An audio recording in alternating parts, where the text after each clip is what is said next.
booth. Josh and Chris back there making sure everything's working tonight. Do we have YouTube tonight? I didn't even ask. We do have YouTube. We're on YouTube. Yeah, so if you're watching us on YouTube, on your big screen TV, thank you for watching Or us even if you're tonight. watching us on your little bitty phone, thank you too. That's right. Hey, I went ahead and threw out a question. We're going to shift gears a little bit tonight, Matt. We are changing books of the Bible. We are going to change books of the Bible. We started out, 5 weeks ago, 4 or 5 weeks ago, talking about the book of Esther. And we had mentioned Song of Solomon, maybe like in week 2, just kind of randomly, or maybe it was week 1. And I told Matt, I said, you know what, let's just look at some of the unique books of the Bible. We can do Esther pretty quick. I had actually planned to teach it. For those of you here at Jackson Heights or not, I had actually planned to teach that first quarter. But doing a study in this format moves a whole lot faster than doing one with a live audience. You don't have to make room for class comments. That's right. And so it's that material would be really hard to present. So we've kind of exhausted it. I thought we did. And so we're going to move to the Song of Solomon, another book that doesn't, actually a book that doesn't get a lot of study, at least at least in a format where we're going back and forth, right? It tends to be studiously ignored. Yeah. The last time it ever appeared in a lesson book that I wrote, I went through Proverbs, Ecclesiastes, Song of Solomon in the same quarter. Yes. And then we got to week 13, and I don't think I was teaching. I think I had somebody else subbing for me. And he got to the end and said, oh man, we're really bogged down here in Ecclesiastes. I'm afraid we're not going to get to Song of Solomon. Oh, this is terrible. How convenient. Exactly. Yeah, we just roll past this book sometimes, and we'll address some of the reasons why we kind of move past it. But this is a great book because it really is a song about love, isn't it? It is.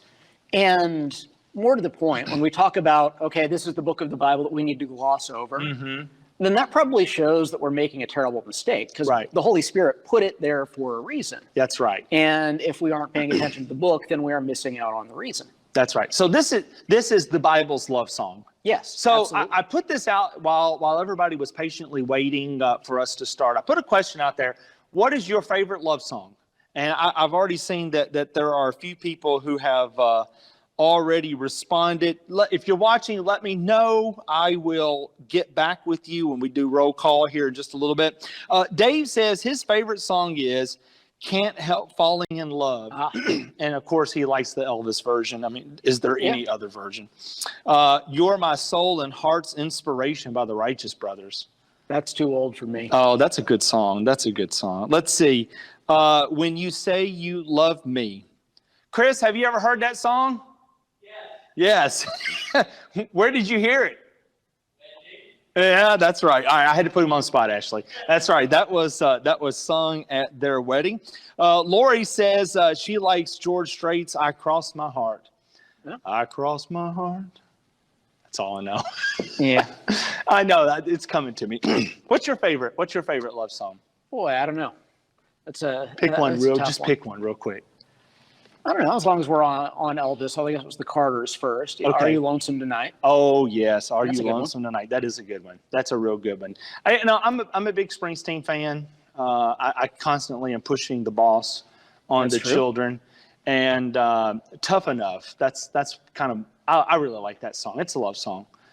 Tough Enough for Love. I like that one. Josh. We're going to put the boys in the booth on the spot. They'll stop showing up, dude. Oh, your wife's watching too. Yeah.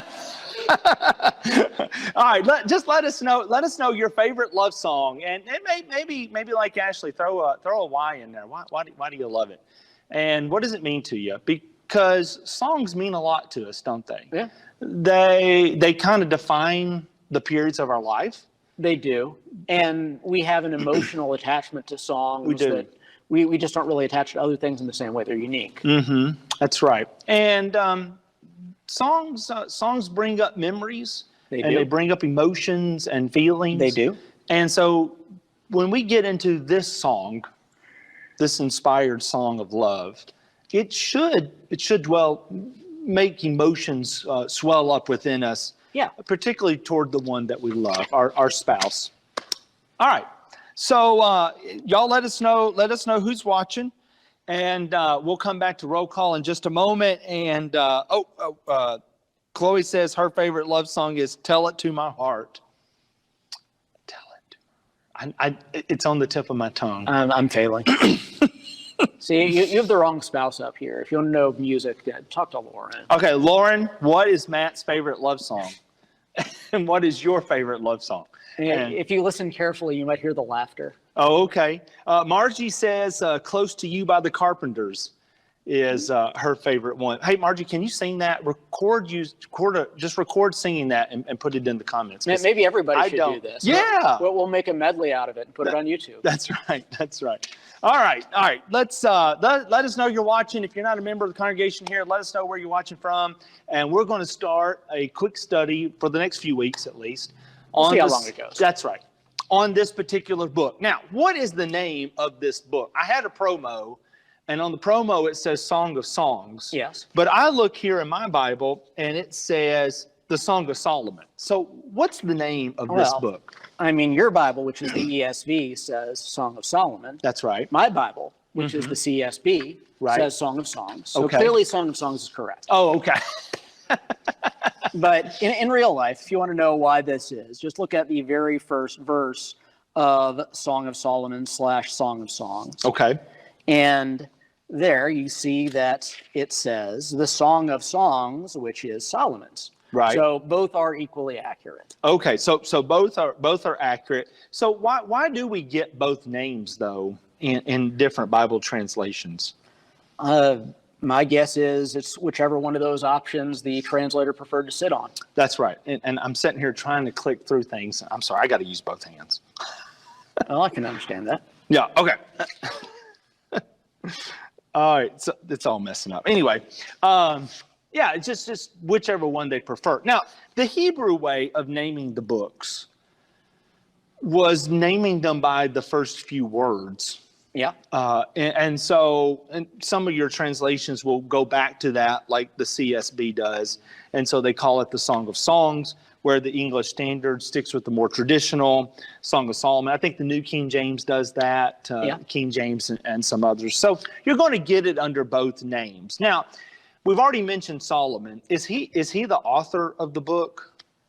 Because it does say, which is Solomon's. Yes. The question is, though, is that because it was written for him or because it was written by him? Right. And it does refer to Solomon in the third person. It does. But you see that in other places in the Bible, too, where the author of a biblical book will refer to themselves as Moses or whoever. Right. I know in chapter 3 is where we get the first reference to him by name. There is a reference to King. I think somewhere in chapters, the latter part of chapter 1. Chapter 3, verse 9. Yeah, where we get Solomon. Yes. So we get him there, which he's mentioned. One place I saw said it may have just been written in the style of Solomon. So it could be written by Solomon. It could be written for Solomon. It could be in the style of Solomon. But regardless, he's generally seen as... he's somehow connected with it. That's right. He generally will be referred to as the author. Let me see if I can find it. Somewhere in Scripture there is a discussion of all of the stuff that Solomon wrote. It talks about his Proverbs and his Songs. That's right. So it is possible that probably 2nd Chronicles, actually. Yeah. Okay. So it is possible this is just one of his compositions. All right, we're going to come back. Let me know, what is your favorite love song? Put it in there, and so we can share. Let's see. Leslie says, "Everything I Do It For You" by Bryan Adams. Yeah, that's a great '90s song. I remember that. He's a good Canadian. Let's see. Well, at least that makes one of you. That's right. All right, let's do roll call. If you haven't got your name in, go ahead and get it in there. My Aunt Anita and Uncle Robert are watching down in McEwen. Thank y'all for watching. I hope y'all are doing well. The Botha family is watching, and Carolyn and Debbie. And let's see, Judy is watching. Leslie is there as well, and Shirley Fox. Let's see. Dave and family are watching. Lauren's watching. Lauren, what is your favorite love song? What's Matt's favorite love song? Aloha is watching, and Carolyn Boland is watching. And let's see. Janie's watching, and Margie and Stephanie and Kathy and Al are watching tonight. Thank y'all for watching. Ashley is here. Yep. Matt is here. Matt's asked, is this working? Somebody replied to Matt. Matt Kaysen. Yeah, it's not Matt and me. I have no idea if it's working. Laura Youngblood is watching. Let's see. Judy, Leslie, and Lisa are watching. There we go. I got them all there. Melanie is watching. And let's see. Rachel is with us. And Zachary Grimes is with us. And Nelda's here. And the Swells family is watching. Colin wants everyone to know he is watching. Excellent. We're glad you're watching, Colin. We appreciate it. My wife is watching. Hey, babe, what's your favorite love song? There it is. It is 1 Kings 4:32. Solomon spoke 3,000 proverbs, and his songs numbered 1,005. So, good job. Barbara's watching. Dennis is watching, and let's see. Shelley says we're watching again, and then Sandra's watching, and Bradley is watching, and Kelsey Watson, David and Kelsey are watching. Thanks for watching, guys. And Larry Barnett's watching. Talking about weddings. Yes. Larry Barnett and his band played at my wedding. Did they? Yes. They sure did. All the guys just gathered around and they played. It's the most unique band because they're playing acoustic guitars and banjos. And was there a fiddle player? I don't think so. And then Larry's coming with his electric bass. but there they were. One of these things is not like the other. That's right. And there they were, all gathered around, and they just played at our wedding, and it was one of the best gifts I've ever received. Excellent. Was for those men that have meant a lot to me. They were our Bible class teachers, weren't they? And they just meant a lot to me, and I know to Chris as well. That's special. Growing up. All right. Your wife says my favorite love song is the poem. What? Is the poem that Matt wrote and gave me when we got engaged. Oh, well, I don't know that I call it a song, but it exists. Wow. I love how you love me, Aloha says. I love how you love me too. Aloha says her favorite love song is I Love How You Love Me in 1969 by Bobby Benton. I really don't know that song. We'll get Aloha to do it for us. Okay. So we got this love song. Yes. Maybe written by Solomon, maybe written for Solomon. I'll go with Solomon wrote it. That's fine. We'll do that. Solomon has wrote this love song. What makes this really unique, besides the fact that he has written a love song? It is unique. Well, not technically speaking unique, maybe like duonique. Okay. In that this is the other book of the Bible besides the book of Esther that doesn't mention God. All right. So we don't have God mentioned here. We don't have all those things that we talked about not being mentioned. Yes, there is no sign of the Jewish cult here anywhere. Right. Yeah. Nothing about Moses, nothing about the law, nothing about sacrifices, nothing about the temple. No. Which is really big in Solomon's day because he built it. Yes. None of that's mentioned here. And but there is something mentioned here that we don't get a lot elsewhere in the Bible. And it's the topic of sexual intimacy. Absolutely. And love. And ways of describing the human body and anatomy like we don't see anywhere else in Scripture at all. That there is no other book of the Bible, no other location in the Bible that dwells on intimacy in such detail. Except for little bits within the wisdom literature. Yeah, that's right. Actually, you mentioned that before we started.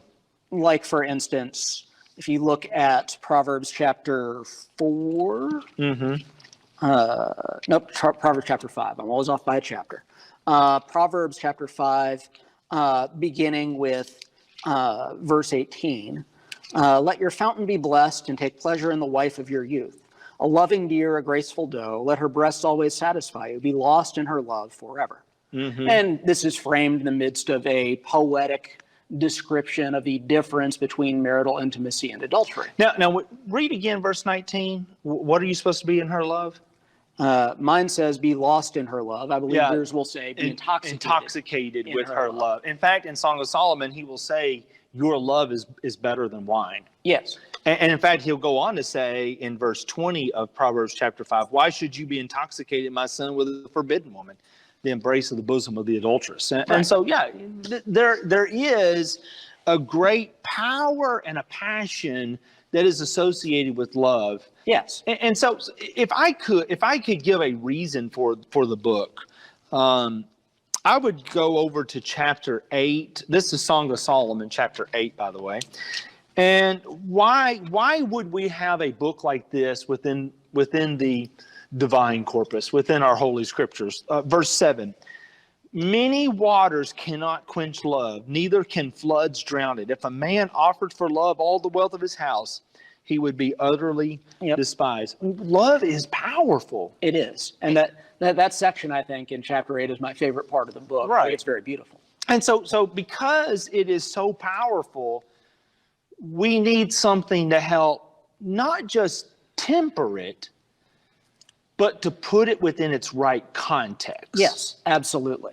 Because I think it is often true that within the church, our teaching on intimacy, on sexuality, focuses on negative stuff all the time. That's right. Now, this is wrong, this is wrong, this is wrong. Don't do this, don't do this. Right. And to the contrary, the message of Song of Songs is do this instead. That's right.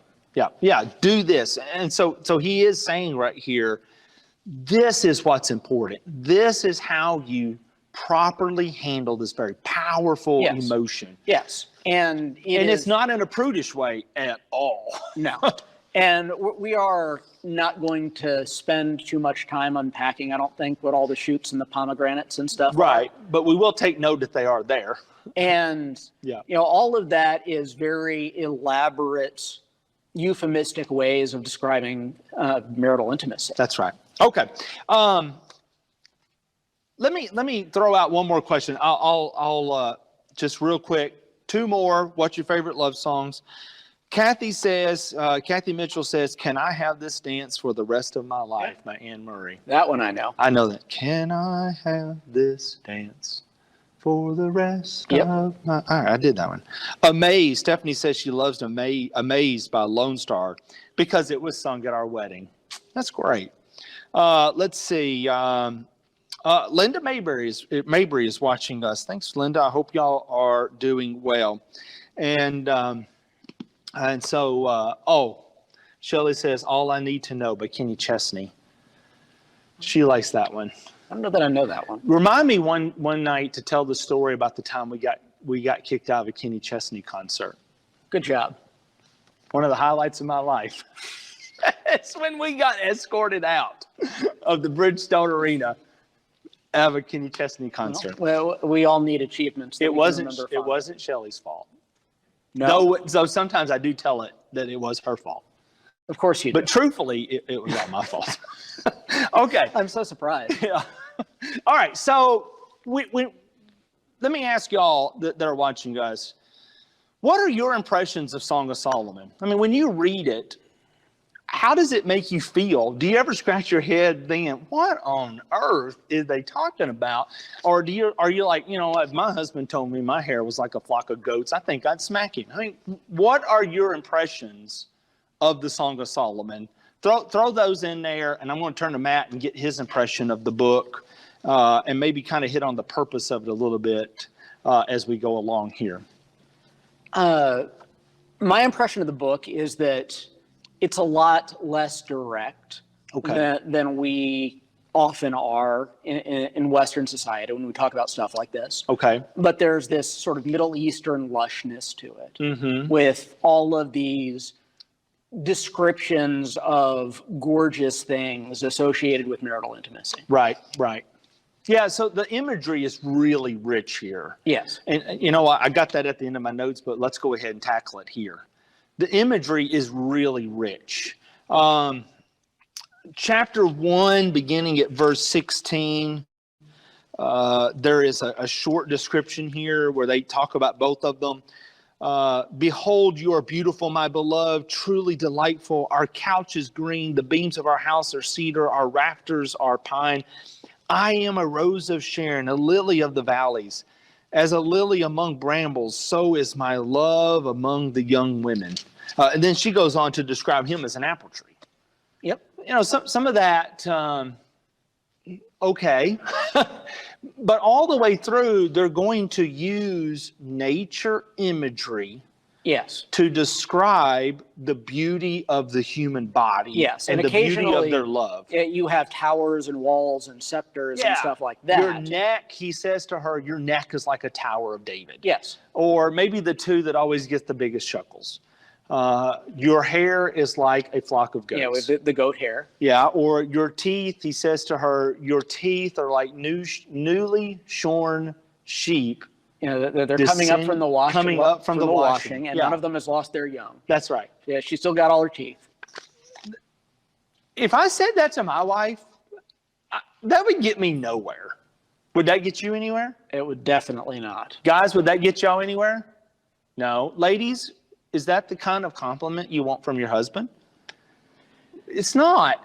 But in a Hebraic way of thinking, that is the supreme compliment, though, isn't it?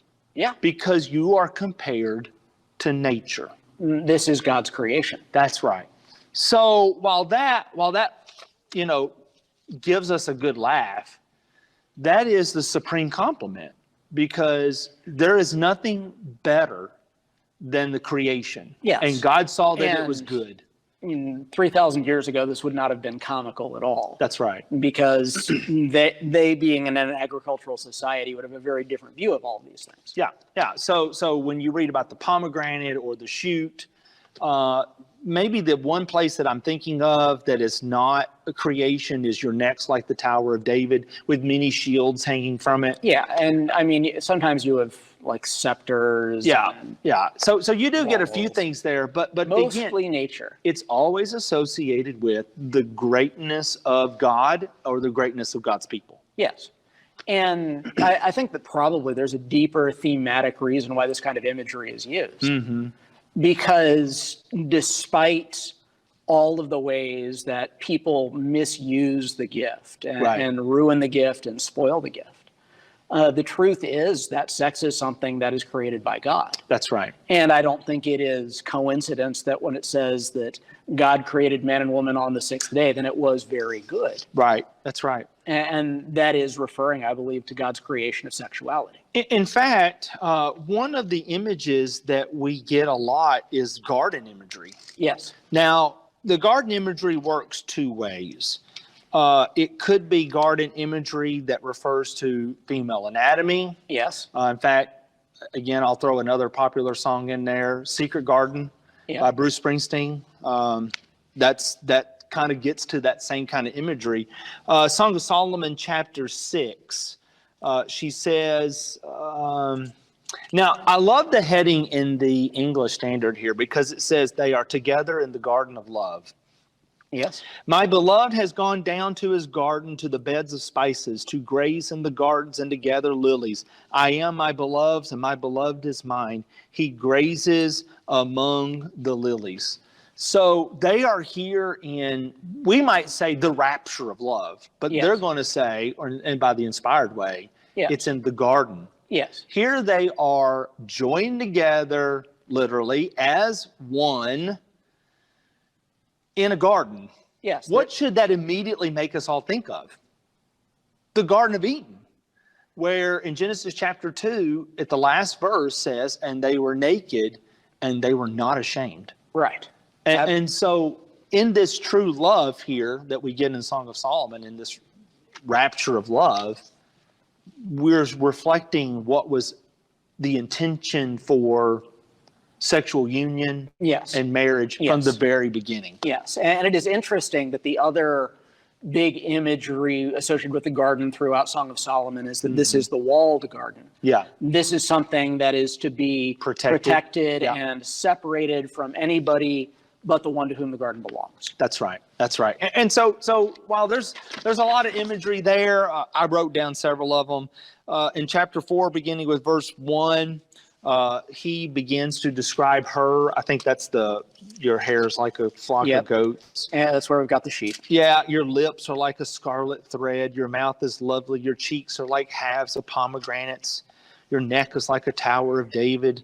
Your two breasts are like fawns, twins of a gazelle, the grays among the lilies. You know, one of the questions is, what? How? Maybe that's what we're left to wonder about. How is it like this? And, you know, that's part of the beauty of all of this euphemistic language. Right. Is that it draws sort of a veil of mystery over it as opposed to, you know, crude depictions of what goes on. That's right. And this allows for romance. That's right. It allows for romance. Yeah. I thought of another song reference, but I'll keep it to myself. So I like that. It allows for veiled romance. You could also look chapter 4, verse 12 and 16 through chapter 5, verse 1 is that imagery, sexual imagery. So they're not describing themselves, but the act. Yes. Chapter 5, beginning at verse 10, is her description of him. I think his arms are like bars of gold. Yes. And you have pillars for legs in verse 15. Yeah. He's a hunk. Yeah. That's basically the description. And we can dwell more on that when we can. get there. I will add this one thing right here. While we have all these descriptions, so he's describing her, she's describing him, the text itself never tells us that they are beautiful people. Right. I think that's an important distinction to make.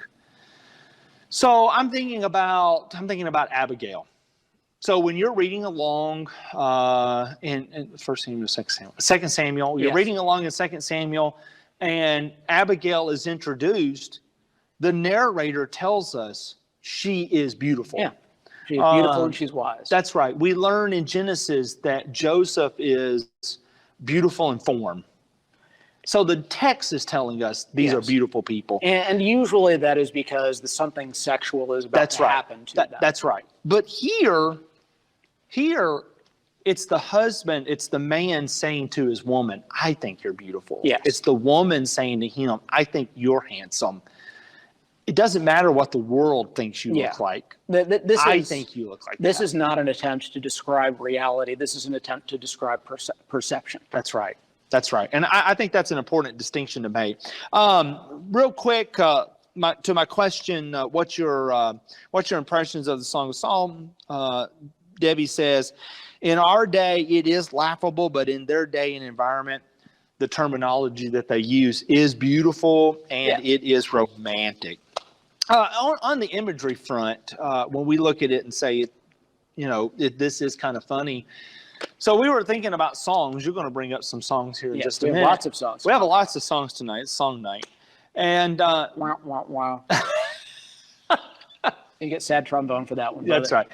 I didn't even realize I told that joke until you said that. So we were thinking of songs. And so in particularly in classic rock songs, so if they want to describe a woman, it's actually in car terminology. So you've got Mustang Sally. Yeah. You better slow that Mustang down. Yeah. She's not driving her Mustang fast. The Ford Mustang. Yes. There's Springsteen's Pink Cadillac. Yeah. And Prince, Little Red Corvette. Yes.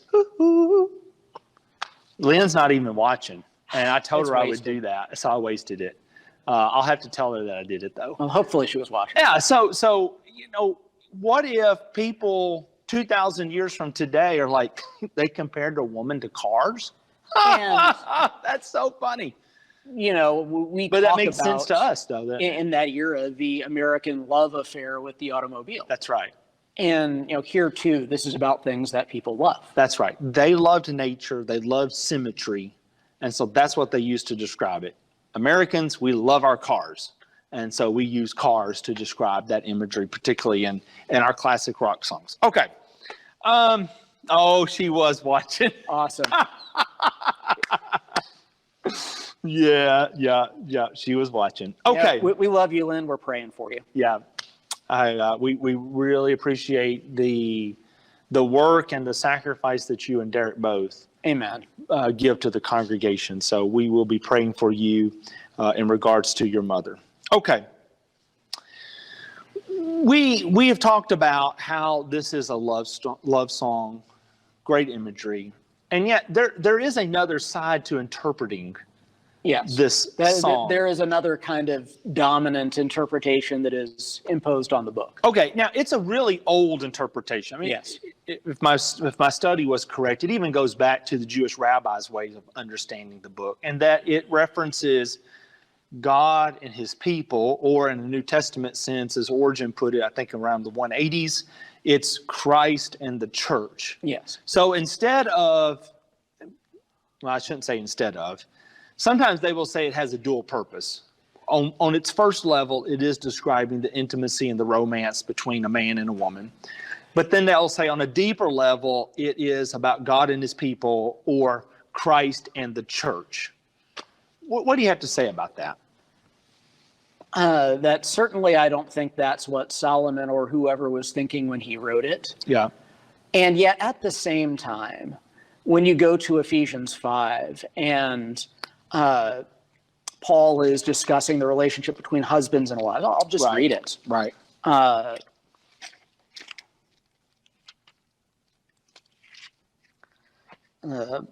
Paul's, this is Ephesians 5, starting with verse 28.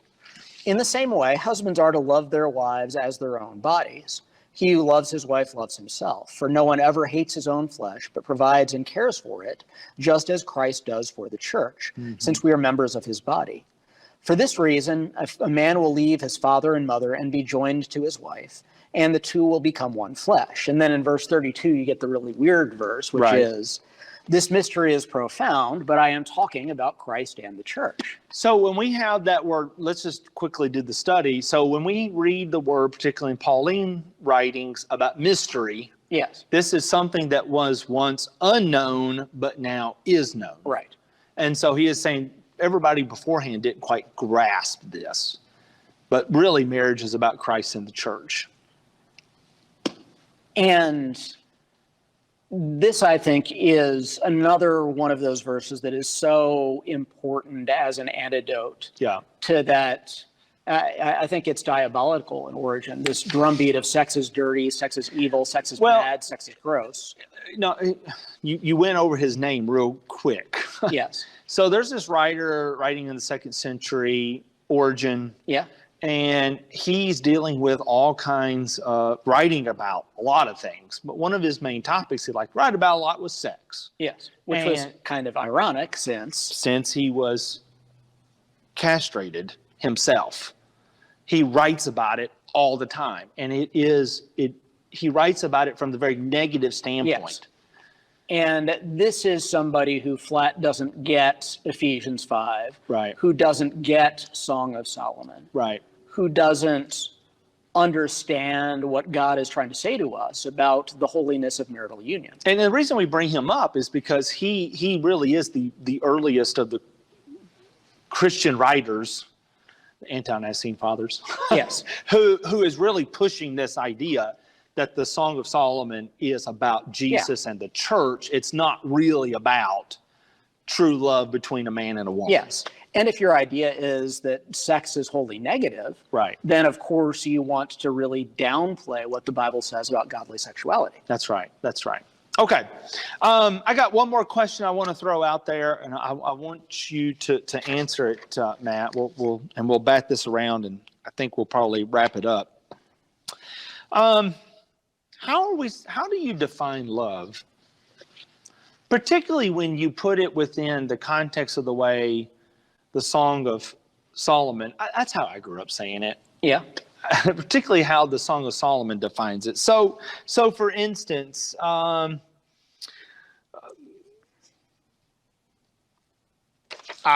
wrote down several passages. Chapter 1 and verse 3. 2 and 3, chapter 2 and verse 4, chapter 3 and 5, 4 and 10, 8, 6 through 7. Yeah. How would we define love? And I just realized we have forgotten to do the songs We'll end on that. Okay, we'll end on the songs. We'll end on the songs. How do we define love? I know we have our American way of defining it. It's all about how I feel. Yes. This, I think, is very physical also. Right. You know, the Hebrews were very big on the body. Mm-hmm. And so for them, this is not merely something that is in the emotions. This is something that you experience. Right. Yeah. So you not only experience it within your emotions, but you experience it physically. Yes. One place, chapter 2 and verse 4, he brought me to the banqueting house, and his banner over me is love. So kind of help me define that, because that is a popular phrase that comes out of the Song of Solomon. What does it mean for her to say, his banner over me is love? I would say simply that this just reveals his love for her, like a banner overhead would reveal the identity of a prince. Okay. Yeah, so he's not holding back this love. No, this is very prominent. That's right. He's not the man who said, I told her I loved her on her wedding day. Wasn't that good enough? I know people who say that. Yeah. This is something that he lavishes on her. This is something that he praises her with. This is something that he shows her through physical touch. Yeah. This is something, particularly in chapter 2 and verse 4, he shows it in the way he provides for her and protects her. Yes. This is a whole entire way of life. It is. And it is a whole person love. That's right. And we have kind of a nasty Gnostic heritage in the way that we look at things. That on the one hand, you have the spirit, and the spirit is pure, and the body is just nasty and corrupt. Right. But I think that the Hebrew way of looking at all this is much healthier, because it says, no, all of these things are different good aspects of God's creation. And so what you do with all of it. That's right. And this is why we see, the great call to love the Lord your God with all of your heart and all of your soul and all of your mind and all of your strength. That's all of yours. That's yes. all of you. Yes. That's right. And this is a reminder, too, that in our marriages, love is supposed to be an all of us experience. That's right. Yeah, I like that. And so Debbie says that love is supposed to be encompassing. Yeah. Yes. Encompasses exactly. everything. It informs every decision. It's the motivation for every action.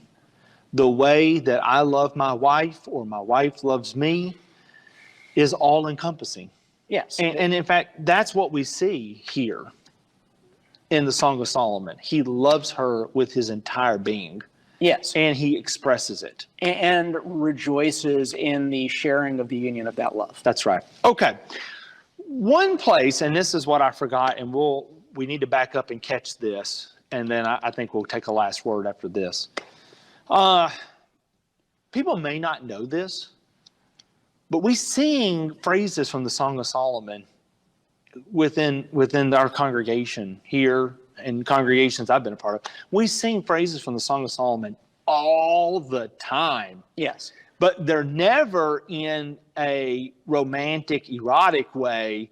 No. They're always in the way of, this is representative of Christ in the church. Yes. Now, were you able to find any of those? About a dozen. A dozen. All right, hit us up with them. Well, let's start off with Song of Songs 2:1. Okay. Which says, I am a wildflower, or most translations will say rose of Sharon, and a lily of the valleys. Right. And from that There's we get the two songs right Jesus, there. Rose of Sharon. Yes. And he's the lily of the valley. Yes. All of which is kind of funny, because if you look at verse 2, like a lily among thorns, so is my darling among the young women. Right, right. That not only is this taking the imagery out of its marital context. Right. This is applying it to the wrong partner. Right. That it is the church that ought to be the Rose of Sharon or the Lily of the Valley. That's right. Yeah, yeah. Definitely. What else? Another one that shows up all the time that is used in several hymns is actually from what you just read in verse 4. His banner over me is love. Right. It's in God be with you till we meet again. Keep love's banner floating o'er you. The hymn, his banner over me is love. Yes. And again, those are always at least the latter one that you mentioned there. It's reference to Jesus. Yes. In Faith is the Victory, his banner over us is love. Right. Again, Christ in the church. Right. Likewise, in chapter 4 and verse 7, you are altogether lovely, my darling, from which comes the Michael W. Smith song, Altogether Lovely, that you hear playing in Chick-fil-A all the time. Oh, I haven't got to go in Chick-fil-A in over a year. That's a shame. Yes. Chris is looking at you with horror right now. And then one that also shows up in 3 different hymns is in chapter 6 and verse 3, I am my love's and my love is mine. Yes. Which appears in Christ alone. I found a friend, oh, such a friend, and oh, happy day. Yes. 'Tis done, the great transaction's done, I am my God's and he is mine. That's where they're pulling that from. Oh, okay. All right. So the final one is in Song of Solomon's 8, chapter 6, where it says, set me as a seal on your heart. And in O thou fount of every blessing, here's my heart, O take and seal it. Seal it for thy courts above. Yep. I like that song. Yeah, and I mean, know it's kind of antiquated in language-wise, but well, almost anything that was written in the 18th century that we are still singing is really good. Yeah, and that is a really good song. And it's worth noting that a lot of these are pretty good. It's just interesting the way that they are taking these phrases from Song of Solomon and they're reapplying it. Yeah. So like you said, Rose of Sharon. Oh, all right. So what Debbie asked is, does that make the songs unscriptural? I think that you can get there if you are just sort of daisy chaining the metaphor along and recognizing that the union between Christ and the church itself is elsewhere compared to marital intimacy. Right. And if you go through and you are really strict about, you have to be applying this passage exactly right in this song, then we'd end up pitching a lot of songs. That's so to answer Debbie's question, not necessarily. Yeah. I think that's a good answer. Not necessarily. But that is an interesting study that maybe we should do one night. How does the New Testament handle Old Testament references? Because a lot of times they are out of context. Left field. Oh, yeah. I mean, they're just way out in left field. And then the New Testament writers say, you know what? I'm just going to apply that right here. And they just do it. And so I guess it's okay. Well, it's certainly not wrong. You're in the same general sort of metaphorical context. Right. You go from lily of the valley to marriage to Christ in the church. Right. And so here we are. So when was the last time we sung Jesus, Rose of Sharon? For me, it's been a while, which is a shame because it is the really neat line in it about the fragrance of the knowledge of the love of God, which comes from 2 Corinthians 2. Okay. As long as we're pulling scripture references. See, y'all see why I let him do the hymn songs? I can do the classic rock songs. Yeah, I'm no good there. Maybe I'm a bad person. I let Matt do all the hymns. But yeah, I mean that is a great song. In fact, Mumford & Sons has a song called Rose of Sharon, and he applies it correctly to his girl. So we don't sing that one in church. We don't sing that one in church. You know what? Would y'all like to? I guess not. Yeah, I don't know if the brethren are ready for that one. That's right. Okay. One last word that I'll put in here, and then I'll give it to you. So take some time this week and just read the Song of Solomon. It's only 8 chapters. It's not that long. And it's 8 short chapters. We never did touch on the structure, but there are three people. There's the man, presumably Solomon. Yeah. There's the woman, the Shulamite. Yeah. Shulamite or Shumanite? Shulamite. That's in chapter 4, I think is where she's mentioned. Chapter 6, verse 13 is where we find her identity as Shulamith. So there's her. And then there's this other group of people. The ESV in its headers just says others. Yeah. But they kind of act like a Greek chorus from a Greek and that's tragedy. how I think of them too. That this is almost like you have like an opera or something. Right. They're have just one singer, come then in. the other singer, and then a chorus. That's right. In fact, in chapter 4, let's see. Yes. So at the end of chapter 4, they are together in the Garden of Love. And so the chorus then says at the end of verse 1, eat, friends, drink, and be drunk with love. And so if you want to envision it as a stage production, man and woman over here, light fades down on them, light comes up on the chorus, and then they just say, enjoy.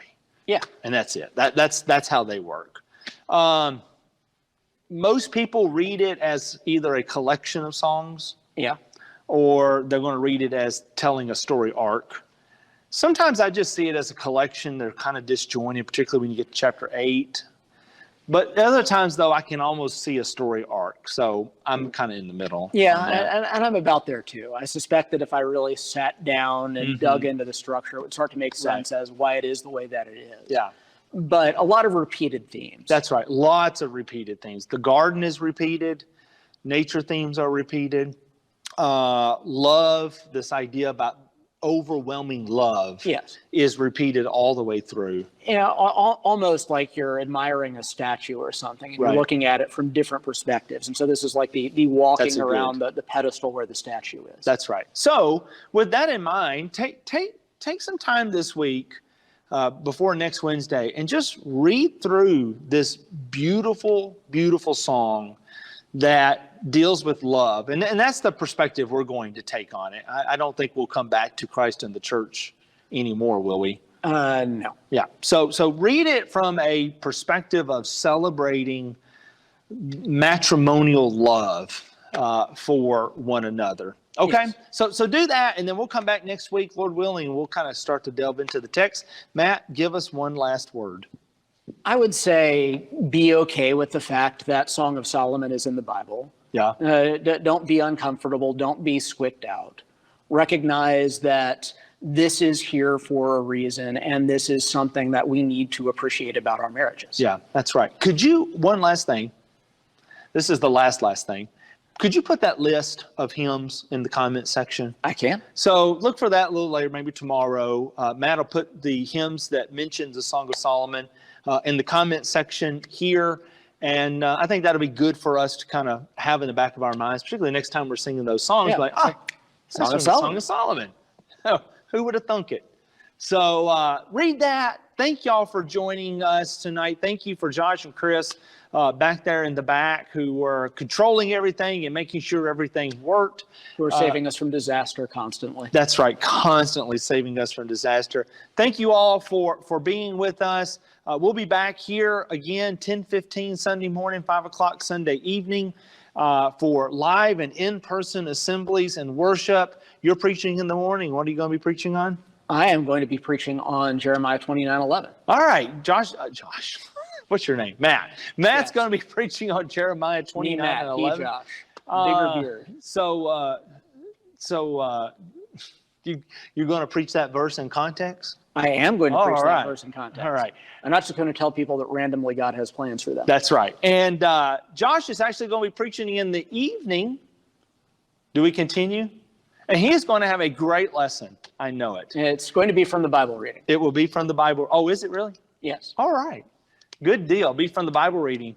And so, hey, if you're not a member and you want a Bible reading, let us know. We'll send you one. If you are a member, do the Bible reading.